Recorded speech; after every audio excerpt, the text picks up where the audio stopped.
Good morning সকলকে। আজকে দেখো আমাদের বাগান থেকে তোলা হচ্ছে একদম ফ্রেশ লাল শাক, এবং যেরকমটা আগেও দেখিয়েছিলাম আমাদের উচ্ছে গাছ, এখানে উচ্ছে তোলা হয়েছিল আগের দিন। আজকে শাকগুলো অনেক বড় হয়ে গেছে, তো মাছ দেখো, মা একটু দেখো কত বড় বড় হয়েছে শাকগুলো।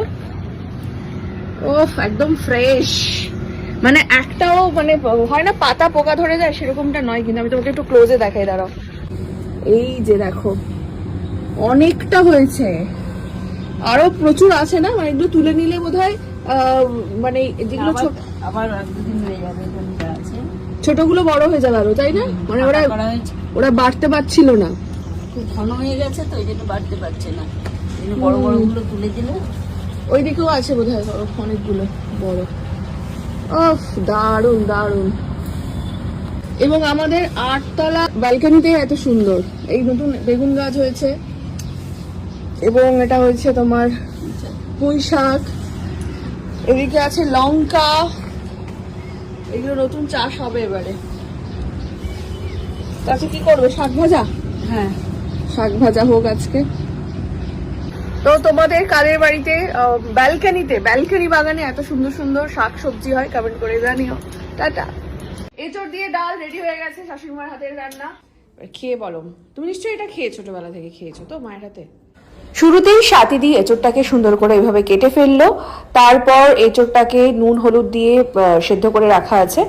এরপরে তেল দিয়ে দেওয়া হলো কড়াতে, এবারে গোটা গরম মশলা ফোড়ন হিসেবে দিয়ে তার মধ্যে সেদ্ধ করে রাখা এঁচড়টা দিয়ে দেওয়া হলো।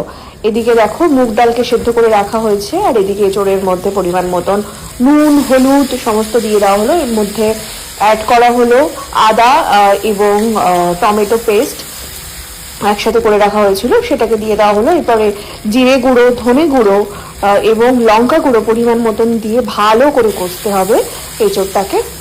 ভালো করে কষা শেষ হলে শেষের পথে সামান্য একটু মিষ্টির জন্য চিনি দিয়ে দেওয়া হলো। এরপরে সেদ্ধ করে রাখা মুগ ডালটা এঁচড়ের মধ্যে দিয়ে ভালো করে নাড়াচাড়া করতে হবে। এরপরে ঢাকা দিয়ে রাখতে হবে, কিছুক্ষণ পরে এরকম রেডি হয়ে যাবে। এরপরে গরম মশলা এবং ঘি দিয়ে দেখো সুন্দর এঁচড় দিয়ে ডাল রেডি হয়ে গেছে, শাশুড়িমার হাতের রান্না।